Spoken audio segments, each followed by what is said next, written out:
எல்லோருக்கும் வணக்கம். எல்லோரையும் வேர்ல்ட்ஸ் பெஸ்ட் தமிழ் சேனலுக்கு வரவேற்கிறோம். இந்த காணொளியில் நாம் பார்க்கவிருப்பது தினசரி நடப்பு நிகழ்வுகள் 6 ஜனவரி 2024 மற்றும் 7 ஜனவரி 2024 ஆகிய 2 தினங்களுக்குரிய தினசரி நடப்பு நிகழ்வுகள். இதுவரைக்கும் நம்ம வேர்ல்ட்ஸ் பெஸ்ட் தமிழ் சேனலை சப்ஸ்கிரைப் பண்ணாத புதிய நண்பர்களாக இருந்தீங்கன்னா மறக்காமல் சப்ஸ்கிரைப் பண்ணிவிட்டு காணொளிகளை பாருங்கள். முதல் கேள்வி, மின்சார கார் மற்றும் மின்கலம் உற்பத்தி தொழிற்சாலையை வின்பாஸ்ட் நிறுவனம் ரூபாய் 16,000 கோடியில் எங்கு தொடங்க உள்ளது? மின்சார கார் மற்றும் மின்கலன் உற்பத்தி தொழிற்சாலையை வின்பாஸ்ட் நிறுவனம் ரூபாய் 16,000 கோடியில் எங்கு தொடங்க உள்ளது? ரூபாய் 16,000 கோடியில் எங்கு தொடங்க உள்ளது? சரியான விடை ஆப்ஷன் பி, தூத்துக்குடி. தூத்துக்குடி. இரண்டாவது கேள்வி, சென்னை நந்தம்பாக்கத்தில் உள்ள வர்த்தக மையத்தில் உலக முதலீட்டாளர்கள் மாநாடு 2024 தொடங்கி வைத்தவர் யார்? சென்னை நந்தம்பாக்கத்தில் உள்ள வர்த்தக மையத்தில் உலக முதலீட்டாளர்கள் மாநாடு 2024 தொடங்கி வைத்தவர் யார்? முதலமைச்சர் மு.க. ஸ்டாலின். முதலமைச்சர் மு.க. ஸ்டாலின். அடுத்து மூன்றாவது கேள்வி, பெண்களுக்கான 10 சிறந்த நகரங்களின் பட்டியல் 2023 10 லட்சத்துக்கும் அதிகமான மக்கள் தொகையுள்ள நகரங்கள் பிரிவில் எந்த நகரம் முதலிடம் பிடித்தது? சென்னை. சென்னை. நான்காவது கேள்வி, பெண்களுக்கான 10 சிறந்த நகரங்களின் பட்டியல் 2023 10 லட்சத்துக்கும் குறைவான மக்கள் தொகையுள்ள நகரங்கள் பிரிவில் எந்த நகரம் முதலிடம் பிடித்தது? சரியான விடை திருச்சி. திருச்சி.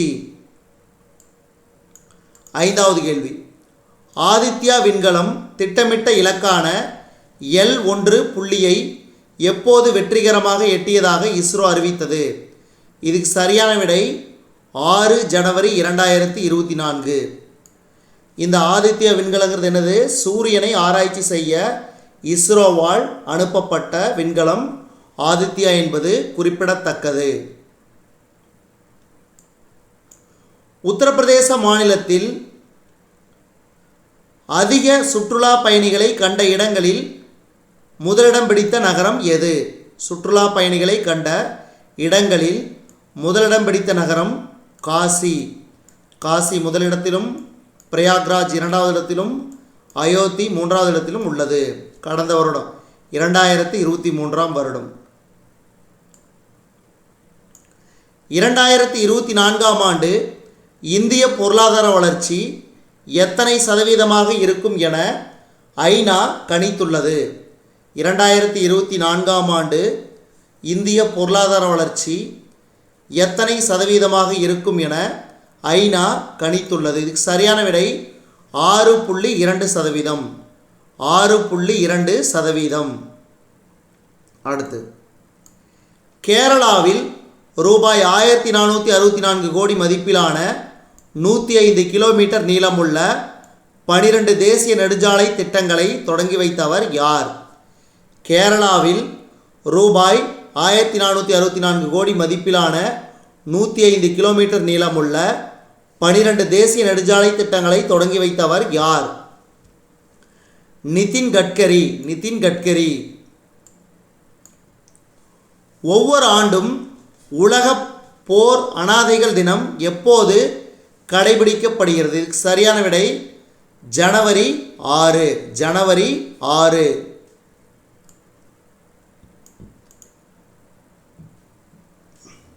கோயம்புத்தூரில் தமிழ் எழுத்துக்களால் உருவான பிரம்மாண்ட திருவள்ளுவர் சிலையை திறந்து வைத்தவர் யார்? கோயம்புத்தூரில் தமிழ் எழுத்துக்களால் உருவான பிரம்மாண்ட திருவள்ளுவர் சிலையை திறந்து வைத்தவர் யார்? முதலமைச்சர் மு.க. ஸ்டாலின். முதலமைச்சர் மு.க. ஸ்டாலின்.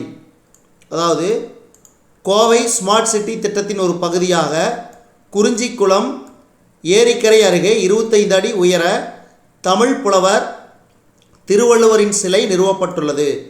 இந்த சிலை 25 அடி உயரமும் 15 அடி அகலமும் 20 அடி நீளமும் 2.5 டன் எடையும் கொண்டது. ரொம்ப ரொம்ப முக்கியமான ஞாபகம் வச்சுக்கோங்க. திருவள்ளுவர் எழுதிய 1330 திருக்குறளை போற்றும் வகையில் 1330 தமிழ் எழுத்துக்களை கொண்டு இந்த கம்பீரமான சிற்பம் உருவாக்கப்பட்டுள்ளது. அதாவது 247 எழுத்துக்களையும் மீண்டும் மீண்டும் உபயோகித்து இந்த திருவள்ளுவர் சிலை உருவாக்கப்பட்டுள்ளது குறிப்பிடத்தக்கது. அடுத்து 11. வெளிநாட்டு ஆராய்ச்சி கப்பல்கள் தனது கடற்பரப்பில் நுழைவதற்கு 1 வருட தடையை எந்த நாடு சமீபத்தில் அறிவித்தது? வெளிநாட்டு ஆராய்ச்சி கப்பல்கள் தனது கடற்பரப்பில் நுழைவதற்கு 1 வருட தடையை எந்த நாடு சமீபத்தில் அறிவித்தது? இதுக்கு சரியான விடை இலங்கை. இலங்கை. விபத்துக்குள்ளாகும் அனைத்து தளங்களையும் வரைபடமாக்கிய இந்தியாவின் முதல் மாநிலம். அதாவது மேப்பிள் என்ற செயலியில் விபத்துக்குள்ளாகும் அனைத்து தளங்களையும் வரைபடமாக்கிய இந்தியாவின் முதல் மாநிலம் பஞ்சாப். கிட்டத்தட்ட 720 தளங்கள், 720 இடப்பகுதிகள். எந்த நாட்டில் முதல் முறையாக ஜல்லிக்கட்டு போட்டிகள் நடைபெற்றது? அதாவது தமிழகத்தை தொடர்ந்து ஏற்கனவே இந்தியாவில் தமிழ்நாடு மாநிலத்தில் நடைபெற்று வருகிறது. தற்போது முதல் முறையாக இலங்கையில் ஜல்லிக்கட்டு போட்டிகள் நடைபெற்றது. 2023ஆம் ஆண்டின் சிறந்த டெஸ்ட் வீரர் விருதுக்கு ஐசிசி பரிந்துரைத்துள்ள இந்திய வீரர் யார்? ரவிச்சந்திரன் அஸ்வின். ரவிச்சந்திரன் அஸ்வின். அடுத்து சமீபத்தில் காலமான கால்பந்து ஜாம்பவான் மரியோ சகாலோ எந்த நாட்டைச் சேர்ந்தவர்? சமீபத்தில் காலமான கால்பந்து ஜாம்பவான் மரியோ சகாலோ எந்த நாட்டைச் சேர்ந்தவர்? பிரேசில். பிரேசில். அடுத்து 2023ஆம் ஆண்டிற்கான பிரிஸ்பேன் டென்னிஸ் போட்டியில் ஆண்கள் ஒற்றையர் பிரிவில் சாம்பியன் பட்டத்தை வென்ற வீராங்கனை யார்? 2023ஆம் ஆண்டிற்கான பிரிஸ்பேன் டென்னிஸ் போட்டியில் ஆண்கள் ஒற்றையர் பிரிவில் சாம்பியன் பட்டத்தை வென்ற வீரர் யார்? Grigor Dimitrov. Grigor Dimitrov. 2023ஆம் ஆண்டிற்கான பிரிஸ்பேன் டென்னிஸ் போட்டியில் பெண்கள் ஒற்றையர் பிரிவில் சாம்பியன் பட்டத்தை வென்ற வீராங்கனை யார்? எலேனா ரைபாகினா. எலேனா ரைபாகினா. இந்தியாவுக்கான அஜர்பைஜான் குடியரசின் புதிய தூதராக நியமனம் செய்யப்பட்டவர் யார்? எல்சின் நாரிமன் ஒக்லு ஹுசைனி. இந்தியாவுக்கான லெசோத்தோ நாட்டின் புதிய தூதராக நியமனம் செய்யப்பட்டவர் யார்?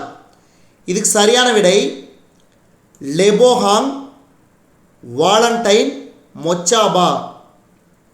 லெபோஹாங் வாலண்டைன் மொச்சாபா. இந்தியாவுக்கான ஜாம்பியா குடியரசின் புதிய தூதராக நியமனம் செய்யப்பட்டவர் யார்? இதுக்கு சரியான விடை பெர்சி பி சந்தா. பெர்சி பி சந்தா.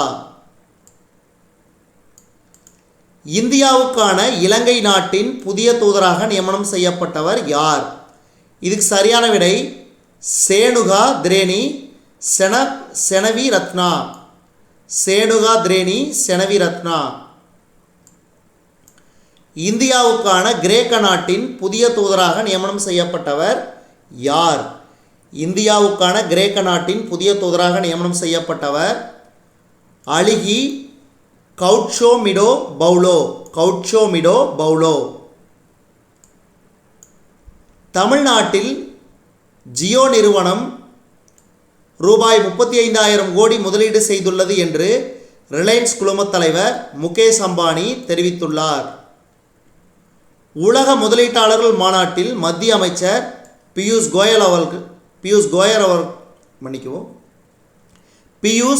கோயல் அவர்கள் சிறப்பு விருந்தினராக கலந்து கொண்டார். அவருக்கு முதலமைச்சர் மு.க. ஸ்டாலின் அவர்கள் ஜல்லிக்கட்டு காளையை நினைவு பரிசாக வழங்கினார்.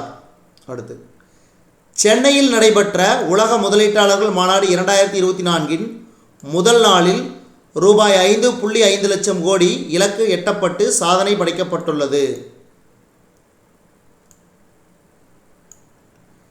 சென்னை பூந்தமல்லியில் ரூபாய் 500 கோடியில் அனைத்து வசதிகளுடன் கூடிய நவீன திரைப்பட நகரம் அமைக்கப்படும் என்று முதலமைச்சர் மு.க. ஸ்டாலின் அவர்கள் அறிவித்துள்ளார்.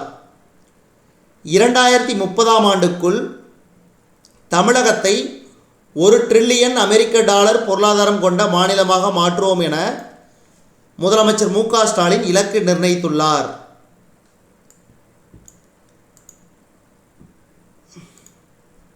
$250 ஆண்டுகள் பழமை வாய்ந்த புதுச்சேரி ஆளுநர் மாளிகையை இடமாற்றம் செய்ய துணைநிலை ஆளுநர் தமிழிசை சவுந்தரராஜன் ஒப்புதல் வழங்கியுள்ளார்.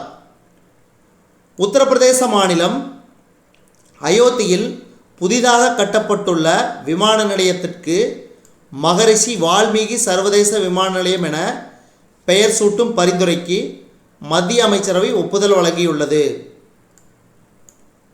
தில்லியில் இந்த வருடம் 26 ஜனவரி 2024 நடைபெறும் குடியரசு தின விழாவில் பங்கேற்க தமிழகத்தைச் சேர்ந்த அலங்கார ஊர்தி தேர்வாகியுள்ளது. இறுதிப்பட்டியலில் ஒடிசா, தமிழ்நாடு, தெலுங்கானா, ஆந்திர பிரதேசம், அருணாச்சல பிரதேசம், சத்தீஸ்கர், குஜராத், ஹரியானா, ஜார்க்கண்ட், லடாக் யூனியன் பிரதேசத்தில், மத்திய பிரதேசம், அதே மாதிரி மகாராஷ்டிரா, மணிப்பூர், மேகாலயா, ராஜஸ்தான், உத்தரப்பிரதேசம் ஆகிய மாநிலங்கள் இடம்பெற்றுள்ளன. நேபாள நாட்டுக்கு இந்தியா சார்பில் மேலும் $75 மில்லியன் இந்திய மதிப்பில் ரூபாய் 623 கோடி நிதியுதவி வழங்கப்படும் என இந்திய வெளியுறவுத்துறை அமைச்சர் எஸ். ஜெய்சங்கர் அறிவித்துள்ளார்.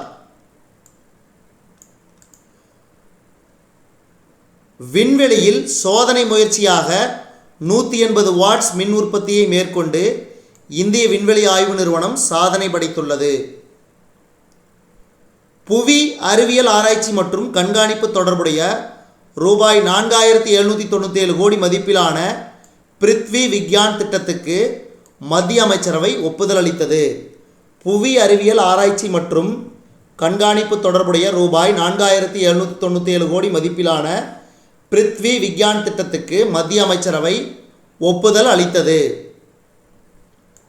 இதுவரைக்கும் நாம் இந்த காணொளி வாயிலாக பார்த்தது தினசரி நடப்பு நிகழ்வுகள் 6 ஜனவரி 2024 மற்றும் 7 ஜனவரி 2024 ஆகிய 2 தினங்களுக்குரிய தினசரி நடப்பு நிகழ்வுகள். இந்த காணொளி உங்களுக்கு பிடிச்சிருந்துச்சுன்னா லைக் பண்ணுங்கள், கமெண்ட் பண்ணுங்கள், மறக்காமல் இந்த காணொளியை உங்கள் நண்பர்களுக்கும் மற்றவர்களுக்கும் ஷேர் பண்ணுங்கள்.